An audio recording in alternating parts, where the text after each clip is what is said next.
Imaginons-nous un instant la fin de la pandémie de Covid-19 en République démocratique du Congo. Que deviendra la vie des Congolais? Gouverner, c'est prévoir. Dans ce numéro de Stop Covid, avec mon invité Alain Bolonjoa, nous allons tenter de faire des projections partant de l'actuelle situation socio-économique. Alain Bolonjoa, coordonnateur de la nouvelle classe politique de l'opposition, bienvenue. Merci en tout cas, madame, pour l'invitation. La question du jour vous intéresse parce que dans votre NCPO, vous abordez cette thématique déjà. Exactement, exactement, et dans plusieurs de ces volets. Nous avons le souci de réfléchir sur la nouvelle gouvernance. Premièrement, on ne peut pas atteindre le développement sans atteindre la croissance. On ne peut pas atteindre la croissance sans investissement. On ne peut pas investir alors que la population est secouée par la maladie. Parce que notre souci, c'est que tout le monde soit bien portant et que nous arrivons effectivement à mettre en valeur les atouts que regorge notre pays. Et pour nous, toutes les actions sont centrées essentiellement sur l'homme, c'est-à-dire que l'homme est l'acteur et la finalité de l'action gouvernementale. Justement, voilà pourquoi nous insistons sur l'économie de la santé. Sur l'économie de la santé, évidemment, en République démocratique du Congo, à voir la situation de l'heure, on s'est dit qu'il y a tout à refaire, sinon à faire.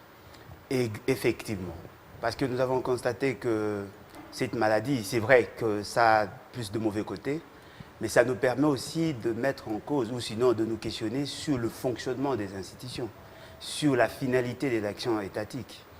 Parce qu'il vous souviendra que dans notre pays, nous avons connu beaucoup de phases, et aujourd'hui que nous faisons face à cette maladie, ça vient de mettre à nu les lacunes chroniques.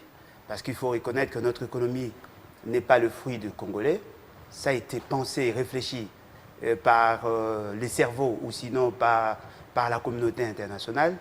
En 1885, lorsqu'on a eu à fractionner ou sinon à se partager l'Afrique, on a créé un État appelé État indépendant du Congo. Et cet État indépendant du Congo avait pour mission de soutenir les économies de grandes puissances. Il suffit seulement de lire l'acte de Berlin dans son article 2 pour se rendre compte que nous étions là où les autres venaient pour piocher, pour prendre des ressources, à les transformer et soutenir leurs économies. Après que nous ayons atteint la maturité, après que nous ayons accédé à l'indépendance, à la souveraineté internationale qu'internationale, eh bien, nous devions repenser sur le fonctionnement de l'État. Aujourd'hui que nous sommes secoués par cette maladie, on se rend compte qu'il y a beaucoup de lacunes. Il y a beaucoup de faiblesses. D'abord par rapport à la répartition géographique des centres de santé ou des hôpitaux. Ça pose des sérieux problèmes en termes des équipements. Le ratio médecin, la répartition géographique des médecins, ça pose beaucoup de problèmes. En termes de la capacité, la résilience même des ménages pour faire face à ces genres d'épidémies. Nous avons senti qu'il y a beaucoup de problèmes. Lorsque l'État ou sinon le gouvernement avait pris l'initiative de confiner ou sinon de mettre en quarantaine la ville de Kinshasa, il s'est posé beaucoup de problèmes. Et vous allez vous rendre compte que dans tous ces problèmes, on met en évidence les faiblesses sur le plan économique et sur le plan financier. Alors que nous avons des atouts. Nous avons un pays qui est potentiellement riche.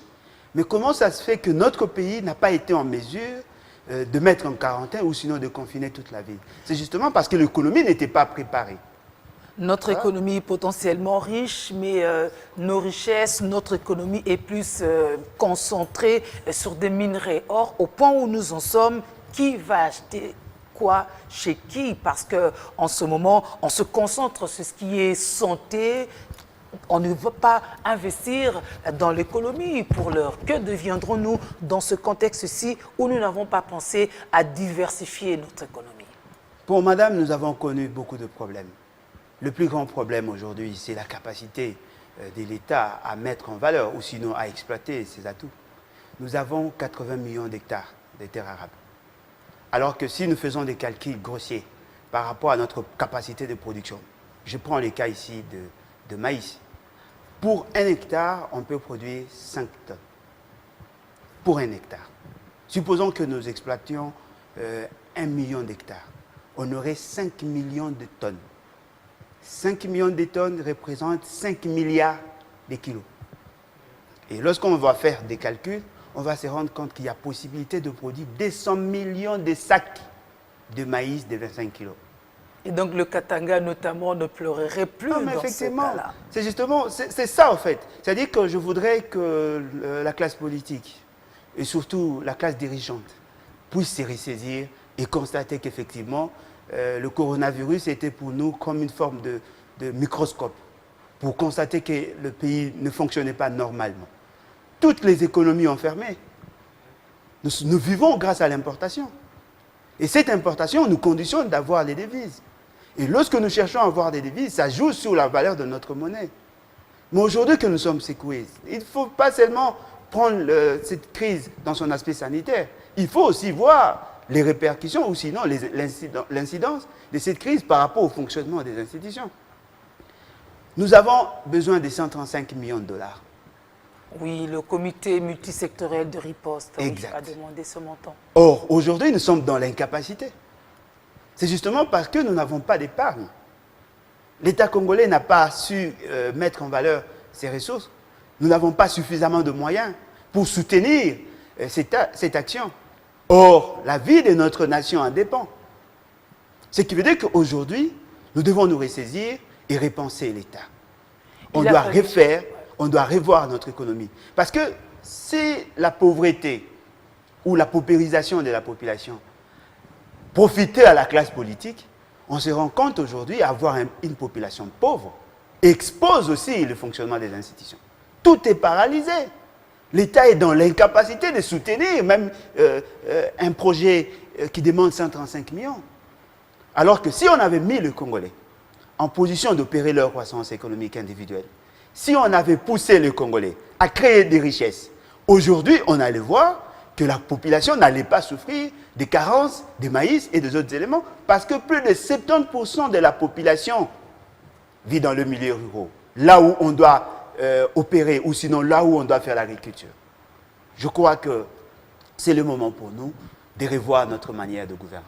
Plus de 70% dans les milieux ruraux, mais qui ne produit rien du tout. On l'a encore vécu lors de cette pandémie, lors de la crise. Il a fallu mettre de l'argent ensemble, des devises, vous le disiez tantôt, pour recourir à l'importation. Parce que le Congo est incapable de se prendre en charge du point de vue alimentaire. Chez lui, il faut aller voir ailleurs.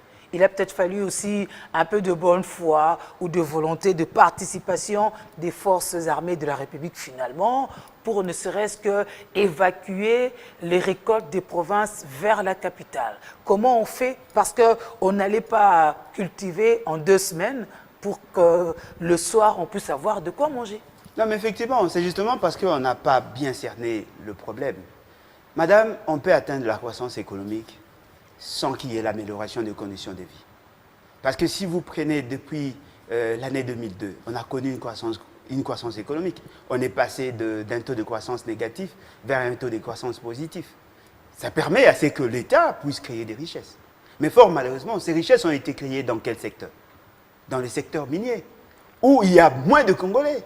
C'est plus de capitaux étrangers qui ont investi dans ces secteurs. C'est-à-dire que nous avons accompagné les développements des autres pays. Ce que nous produisons, ce n'est pas ce que nous consommons.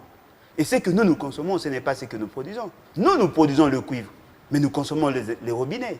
Nous consommons les objets d'art, qui viennent d'ailleurs. Et d'ailleurs, nous vendons à quel prix?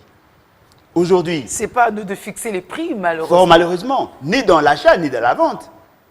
Or, ce que nous consommons chaque jour, ce sont des produits agricoles ou le produit dérivé de l'agriculture.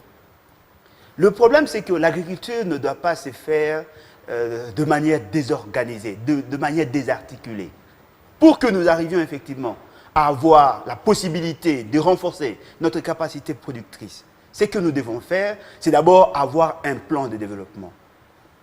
Si nous avons un plan de développement, ça va nous servir de gouvernail, ça va nous servir de boussole. Et dans ces plans de développement, nous devons élaborer des politiques économiques. Et ces politiques économiques doivent avoir des politiques sectorielles qui doivent se greffer sur cette économie. Parce que l'économie, c'est un système qui doit travailler en synergie, en harmonie, partant de la production jusqu'à la consommation, en passant par la distribution. Le problème au Congo, il y a des gens qui produisent. Parce que moi, j'ai fait le tour du Congo, dans le cadre de mes recherches, j'ai vu que dans toutes les provinces, il y a une forte capacité productrice. Mais le problème, c'est quoi? Il y a la désarticulation. Il n'y a pas la systémisation voilà. de l'économie parce qu'il y a des cassures. Ceux qui produisent les intrants, c'est l'étranger. Ce qui veut dire qu'il faut impérativement avoir des devises pour avoir des intrants. Dès que ça arrive, l'accessibilité à ces intrants pose problème à ceux qui en ont besoin. Et lorsqu'ils produisent, ils ont des difficultés parce que déjà, nous faisons face à la concurrence. Il faut produire en tenant compte de ce que nous appelons la norme ISO. Pour que vos produits passent vos frontières, ça doit répondre à la norme. C'est-à-dire que nous faisons face à la concurrence, il faut garantir et la quantité et la qualité voulue par la norme. Ce qui n'est pas le cas chez nous. La production, la productivité est faible. Parce que nous utilisons quoi? La force motrice, l'homme. Alors que les autres utilisent déjà les machines. Il y a le problème des semences. Il y a le problème des maladies. Déjà, au niveau de la production, ça pose beaucoup de problèmes. En ce qui concerne la distribution. Madame, nous avons des sérieux problèmes parce que l'État congolais n'a pas encore cerné l'importance de routes de desserte agricoles. Là où on produit pour arriver dans le centre de consommation. Malgré la réhabilitation de certaines voies déjà. Non, mais la réhabilitation de quelles voies? Parce que nous nous réhabilitons de routes par rapport aux visées politiques, par rapport aux exigences, ou sinon, ce que moi j'appelle les investissements de prestige. On préfère réhabiliter le boulevard, où il n'y a même pas de péage, alors que vers Kikwit, il y a peut-être des gens qui produisent, qui ont des difficultés pour accéder au marché, ce qui veut dire qu'on cherche à résoudre le problème de Kinshasa à partir de Kinshasa. Ça, c'est une erreur. C'est ce qui fait qu'aujourd'hui, nous constatons qu'il y a l'exode rural. Il y a des gens qui quittent. Parce que là, il se pose des sérieux problèmes. L'évacuation exige à ce que nous préparions, ou sinon nous réhabilitions le voie de desserte agricole. Il n'y a pas que les routes, il y a aussi les rivières. Ça doit être fluide, on doit avoir la possibilité d'évacuer nos produits. Là, ce sont des incitatifs. Ceux qui produisent, même de manière traditionnelle, ont besoin d'évacuer leurs produits. Parce que ces produits-là sont périssables. Il y a aussi un problème de conservation. Déjà, là, ça pose problème. On ne peut pas transformer, c'est difficile. Effectivement. Ça décourage le producteur. Mais si nous arrivons à systématiser l'économie, c'est-à-dire que nous arrivions à prendre des bonnes décisions au bon moment, eh bien, ça va faire en sorte que nous allons mettre le Congolais en position d'opérer leur croissance économique. Lorsque les Congolais vont chercher de manière individuelle à se créer des richesses, la sommation des richesses individuelles, ça crée les richesses de l'État. Et là, l'État va recourir à la fiscalité pour ponctionner le peu essentiel pour son fonctionnement. Mais fort malheureusement, il y a une cassure, il y a une rupture. Parce que si vous prenez d'ailleurs le problème des secteurs agricoles, madame, nous prenons ici l'agriculture dans son sens usuel, c'est-à-dire que l'agriculture, pêche et élevage. Il y a des filières. Dans l'agriculture, on produit, on met sur le marché le produit qui vont servir pour l'industrie. Et de produits tels que l'éthanol, ça vient de nos produits agricoles. Nous en avons besoin pour produire aussi l'amidon, pour la pharmacie. C'est-à-dire que nous pouvons produire beaucoup. Prenons la filière maraîchère, c'est-à-dire l'agriculture maraîchère. Les légumes, aujourd'hui, parmi les solutions que l'on voudrait apporter, il y a aussi des légumes. C'est-à-dire qu'on doit consommer les légumes pour renforcer notre capacité de faire face à la maladie. Nous n'en produisons pas assez. Nous pouvons produire du coton pour produire des tissus. Aujourd'hui, nous utilisons le cache-nez. C'est aussi des dérivés de produits agricoles. On n'en produit pas. Les tissus pour produire les tenues pour le médecin, nous n'en produisons pas. Le cuir pour produire les chaussures, nous n'en produisons pas. Le poisson et consorts. C'est-à-dire que si nous arrivons à systématiser l'économie, nous allons arriver à résoudre et le problème sanitaire, et le problème social, et le problème économique, mais surtout sécuritaire. Parce que là où l'économie prend de l'ancrage, il n'y a pas d'insécurité. Vous voyez? Parce qu'aujourd'hui, dans la partie Est, pourquoi les jeunes sont recrutés dans le groupe armé? C'est justement parce qu'ils n'ont pas d'activité. L'essentiel pour la classe politique doit être de lutter contre la pauvreté. Parce que c'est de la pauvreté que découlent tous les autres maux. Et fort malheureusement, il n'y a pas de bonne politique. Fort malheureusement, il n'y en a pas. Cette pauvreté a créé l'exode rural, mais peut-être avec Kinshasa qui se retrouve épicentre de la pandémie de l'heure, après le déconfinement, après le confinement, après cette pandémie, certains se résolveront de retourner chez eux pour peut-être travailler la terre. Il y a eu aussi beaucoup de citoyens qui ne faisaient rien, mais qui se sont retrouvés dans la capitale. Non, mais exactement. Parce qu'on offre quoi à nos territoires? Rien du tout. Parce que si vous allez là-bas, vous sentez qu'il y a une rupture. L'économie est duale. Vous allez vous rendre compte, madame, que dans notre pays, l'économie est sous-monétarisée. Si vous allez dans nos territoires, dans nos secteurs, dans nos groupements, dans nos chefferies, il y a encore le système de troc.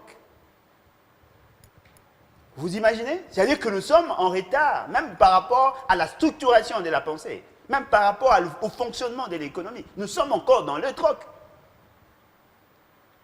L'économie n'est pas monétarisée. Les gens qui vendent, d'ailleurs, je vous informe, je ne sais pas si vous êtes informés, il y a dans d'autres territoires, le marché s'organise hebdomadairement. Une fois la semaine. Oui, parce qu'on ne peut pas acheter tout le temps. Voilà, parce qu'il n'y a pas d'argent. Mais pire encore, dans certaines frontières, ce n'est pas la monnaie congolaise qui est utilisée. Exactement. Ouais. Ce sont là des faiblesses. Mais si nous arrivons à restructurer, à systématiser l'économie, on va se rendre compte qu'on va avoir un développement harmonieux. Parce que ce qui s'est fait, c'est quoi? Tout l'investissement de l'État est centré essentiellement sur Kinshasa. Kinshasa représente, d'après les estimations, 12 millions d'habitants. Ouais. Sur 80 millions d'habitants. Cela veut dire que Kinshasa n'est pas le centre du Congo. Il y a d'autres coins où vous trouvez des Congolais, mais qui ne bénéficient pas de l'amélioration technologique, où il n'y a pas de téléphone, où il n'y a pas d'hôpitaux, où il n'y a pas de réseau, il n'y a pas de radio, il n'y a pas de télévision, madame. C'est-à-dire que nous n'avons pas la même information, nous n'avons pas la même capacité de cerner les enjeux mondiaux. C'est justement parce que les hommes congolais, ou l'élite congolaise, pensent que l'essentiel, c'est de résoudre le problème des Kinois. Mais si vous vous posez la question, quels sont les besoins existentiels ou le besoin essentiel des Congolais, ce n'est pas ce qui s'est produit à Kinshasa. Les Congolais veulent manger du foufou. Ce sont les provinces qui en produisent. Les Congolais veulent avoir des médicaments. Ces médicaments proviennent de l'agriculture. Ces Congolais veulent être bien sapés. Les tissus et le cuir viennent de l'agriculture. Mais quelle est la place de l'agriculture dans tous les budgets? Alors que nous avons des engagements au niveau international, avec la Convention de Maputo, il fallait mettre à la disposition de l'agriculture 10%. Jusque-là, rien n'a été fait. Mais apparemment, lorsqu'on élabore le budget, mais c'est comme si vous qui avez des idées ou qui travaillez sur le développement, vous ne participez pas ou vous faites fi et vous attendez lorsque ça capotera pour venir discuter. Parce que maintenant, avec la citoyenneté, avec la gestion qui devrait s'élargir même au niveau de la base, en principe, les citoyens aussi pourraient participer. Madame, il y a la participation. Il y a la société civile qui intervient. Il y a l'administration. J'ai eu l'opportunité d'avoir effectué 2 fois le stage au ministère du Plan. Toutes les politiques publiques en matière de développement existent. Mais combien de dirigeants ont le courage de consulter l'administration? Quelle est la place du ministère du Plan? Quelle est la place du ministère de l'Agriculture? Quelle est la place du ministère de Pêche et Élevage? Parce que si vous voyez dans le budget, c'est prévu, il y a une ligne budgétaire prévue pour l'agriculture. Mais c'est dans l'exécution qui pose problème. C'est-à-dire qu'on sait qu'il faut résoudre le problème. Pour résoudre le problème des Congolais, il faut mettre en évidence ou sinon mettre en exergue le besoin du paysan. Mais dans l'exécution, on fait recours à l'importation. C'est-à-dire que nous soutenons les autres économies. Et aujourd'hui que tous les pays sont en confinement ou en quarantaine pratiquement, on se rend compte que les importations deviennent très difficiles. Et le fait que déjà, il y a une forte demande au niveau international, le prix va hausser. Tout à fait. Et chez nous, ça a une incidence sur le pouvoir d'achat. Toutes choses restant égales par ailleurs, lorsque le prix augmente et que les revenus ne varient pas, il y a baisse des capacités de consommation. C'est-à-dire, on réduit la propension à consommer. Ça met mal à l'aise la population. Mais il y a possibilité de relancer l'agriculture. Parce qu'aujourd'hui, si moi j'étais à la place des décideurs, le premier jour où on avait fermé le frontière, on allait redynamiser l'économie. En quoi faisons? Commençons d'abord par les structures qui existent. Il y a des sociétés qui existent dans le secteur agro-pastoral.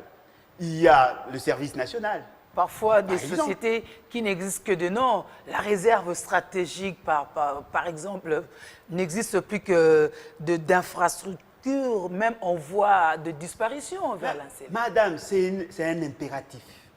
Nous devons produire. Parce qu'aujourd'hui, nous sommes secoués. Ceux qui consomment ce que nous produisons n'en ont pas besoin pour l'instant. La Chine n'a pas besoin de cuivre. Vous voyez? Mais nous avons besoin de manger. Parce que nous avons deux types de marchés. Le marché interne et externe.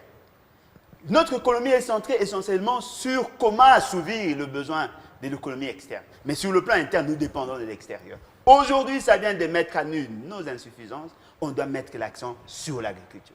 Parce que si on relance le secteur agricole, déjà, ça va avoir une incidence sur le prix. Mais apparemment, nous ne sommes pas en train d'aller vers là.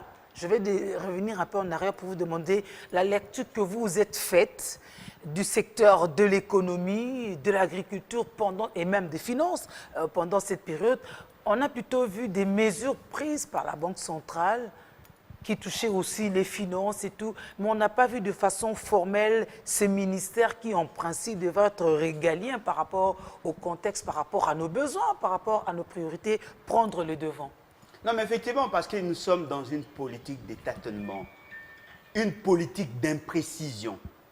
Alors qu'aujourd'hui, pendant la période de crise, parce que nous sommes déjà en récession, pendant la période de crise, on doit prendre des décisions réfléchies.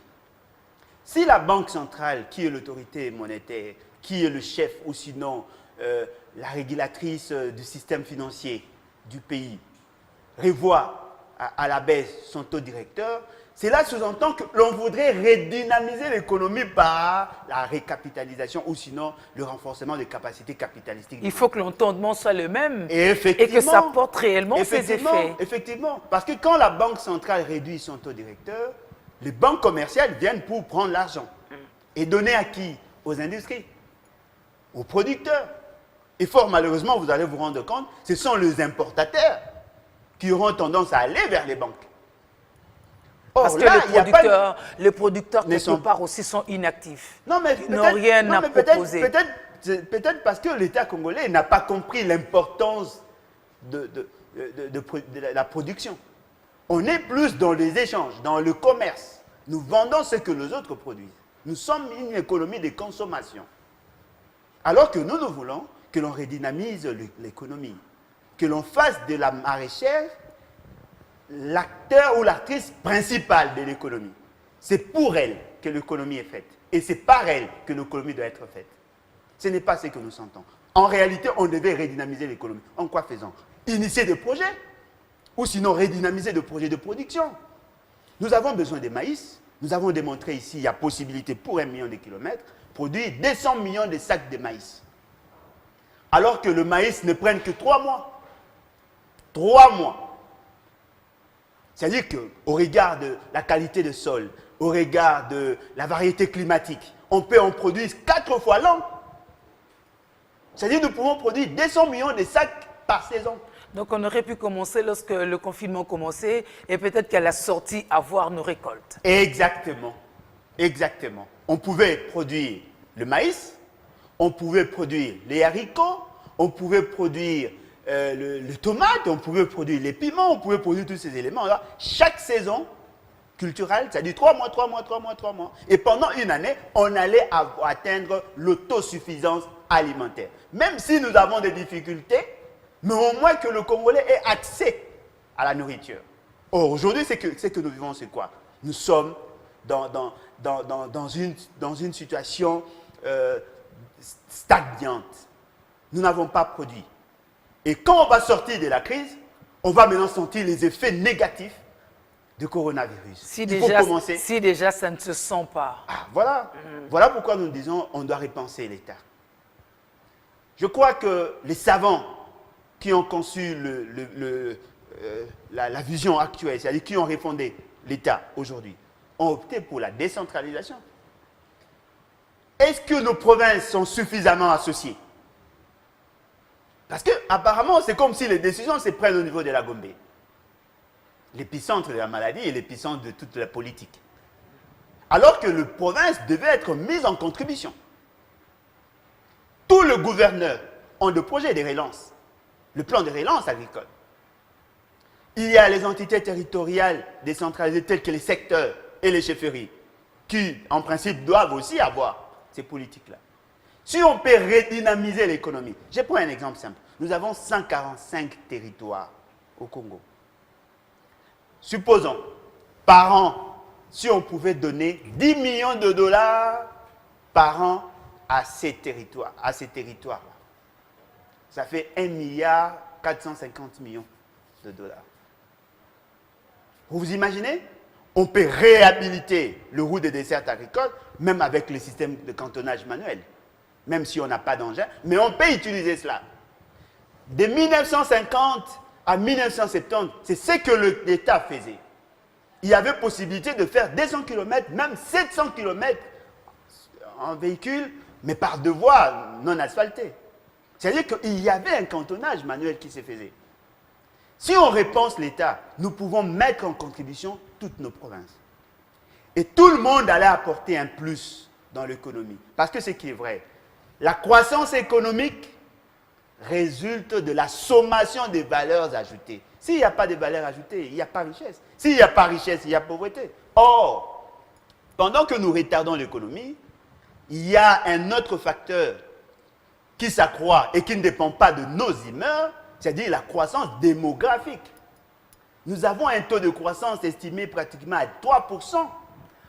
Ça veut dire manque de planification familiale. Il y a plus de 2 millions 700 000 personnes qui naissent chaque année.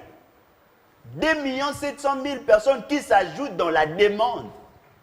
Et fort malheureusement, la production ne suit pas. C'est-à-dire, nous pensons qu'il y a possibilité de redynamiser l'économie, de faire les choses autrement, mais il faut fixer d'abord l'esprit, l'essentiel pour nous, c'est quoi? Lorsqu'on est devant une situation, pour résoudre le problème, on se pose la question, qu'avons-nous en main? Nous avons un potentiel agricole. Mettons-le en valeur. Ne cherchons pas à inventer l'économie autrement. Pour moi, le ministère aujourd'hui, le plus important pour l'État congolais, ce sont le ministère de pêche, l'agriculture, pêche et élevage. C'est ce ministère qui va créer l'économie. Qui va créer l'économie, qui va créer l'industrie, qui va créer la sécurité, qui va créer le commerce extérieur. Même la présidence. Qui va tout créer. Parce que lorsque vous avez la possibilité de créer, de produire, l'avantage que nous avons plus de 9000 km linéaires de frontières, avec 9 pays voisins qui n'ont pas le même atout que nous sur le plan agricole. Nous avons l'Afrique qui a plus de 50 États, qui peut aussi avoir besoin de ce que nous produisons. Nous avons le reste du monde qui peut produire. Madame, vous pouvez vous imaginer, il y a des pays qui sont reconnus comme des pays désertiques, mais qui nous envoient ici des sardines, qui nous envoient ici des oranges ou des jus. Qu'est-ce que nous faisons de ce qu'il y a? Voilà pourquoi nous voulons insister. La meilleure manière de lutter contre l'insécurité, c'est de mettre la jeunesse en position d'opérer sa croissance.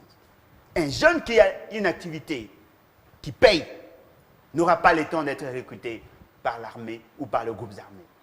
Il va plus mettre l'accent sur la production, il va chercher à s'enrichir. En cherchant à s'enrichir, il crée la richesse pour le pays, parce que quand on parle de produit intérieur brut, c'est la sommation de production. Fort malheureusement, ici chez nous, on est plus centré sur les individus, sur le cosmétique, et fort malheureusement, plus de 70% de la population vit en deçà de 2%, de seuil de 2%. 2 dollars, pardon. 2 dollars. 2 dollars. Vous vous imaginez? Alors que les gens qui viennent chez nous s'enrichissent. Mais nous créons de pauvres. Matata Pognon, en ce qui le concerne, en tant qu'économiste, avait demandé à ce qu'on puisse resserrer un peu du côté de l'État. La Banque centrale a aussi plaidé, orienté vers la qualité de dépenses publiques pour réduire suffisamment, mais ces dispositions apparemment ne sont pas prises. Qu'allons-nous advenir? Comment on va faire? Madame, l'État congolais n'a pas de problème d'argent en tant que tel. L'État congolais a un problème d'homme, un problème d'organisation. L'irrationalité, madame. L'irrationalité. Parce que si vous prenez déjà par rapport à la structure du budget, près de 60% va où? Dans le fonctionnement des institutions. Ça, ce sont des choix contradictoires. Parce qu'il n'y a que l'investissement qui crée la richesse. On n'investit pas assez.